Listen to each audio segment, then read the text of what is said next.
ang mga guro umaangal na dahil sinabihan na raw sila na kanila mga PSDS ng Division Office na magkakaroon sila ng ng seminar itong instructional block.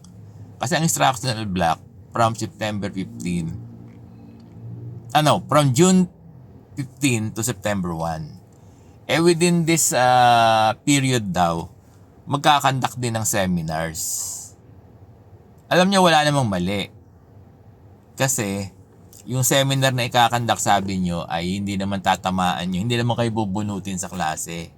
Diba? Hindi kayo mawawala sa klase. Ito raw ay gagawin ng weekend. Yun lang. Diba? Biro mo pati Sabado. Tutoy labi ko. Na para na sa pamilya, no?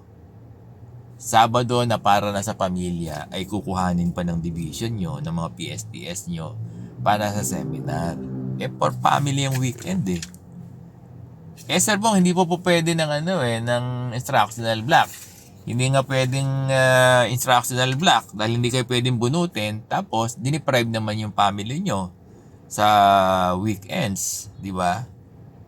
Parang parang nakakasira ng natin ng value orientation natin na yung family ties, no?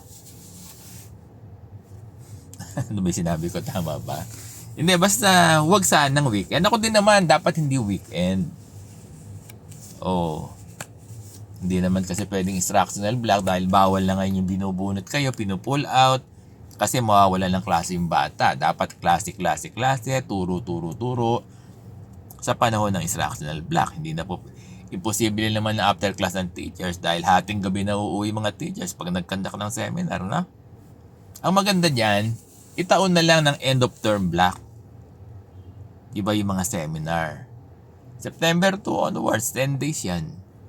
Diba? Doon na lang magplano sa end of term block. That is my suggestion. Hindi to official statement ng DepEd, hindi sinasabi ko ha.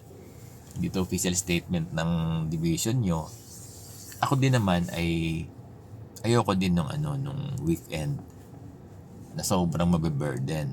'Di ba ang premise ngayon ng DepEd ay huwag ma-burden yung mga teachers natin. Tapos yung DepEd naman natin, ay yung division naman natin ay hindi sila nagko-comply. 'Di ba? Ini-stress nila yung mga teachers, bine-burden nila yung mga teachers doon sa division nila. Dapat kung magkakaroon kasi ang seminar hindi talaga mawawala yan. At kung ipipilit, wala namang bina-violate. Kaya lang for humanitarian reason, kasi for family yung weekend no? Paano kung yung weekend diyan nag-aaral yung mga teachers ng MA, diyan nagpa-part-time. Kawawa naman sila, 'di ba?